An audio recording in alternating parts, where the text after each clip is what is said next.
Shot 5 times in the back. The findings of an autopsy requested by the family of 18-year-old Andres Guardado. And today we are hearing from an attorney for that deputy who opened fire. NBC4's Kim Tobin picks it up from here.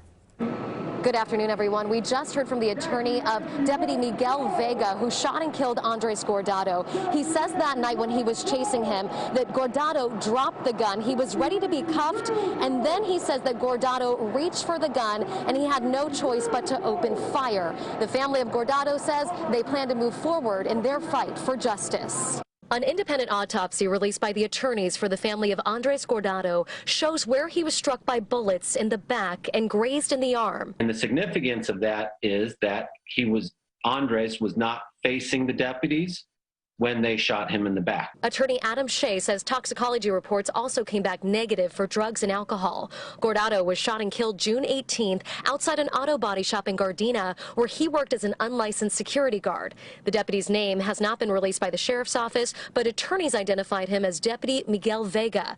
Investigators say Guardado produced a handgun, ran, and one of the deputies opened fire. It appears as though there's absolutely no way to justify shooting somebody in the back who wasn't posing any risk of harm to you. Sheriff Villanueva's office says they've searched the cameras at the business, but no video was found of the shooting. And they put a security hold on the official autopsy as they're investigating. Holding onto facts is meant to keep the investigation from being tainted in any way, shape, or form. But the deputy who opened fire has not provided a statement in the criminal investigation. This is a criminal investigation.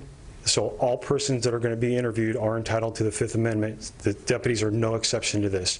So they provide a voluntary statement. But the deputy's partner that night, who did not open fire, did provide a voluntary statement. His attorney tells us he told investigators Guardado was holding the handgun when he was shot. It was produced as he was running, going south in that alleyway. But the family and their attorneys maintain that Guardado was an innocent victim, and they filed paperwork to start the process of a lawsuit if they don't get more answers from the Sheriff's Department.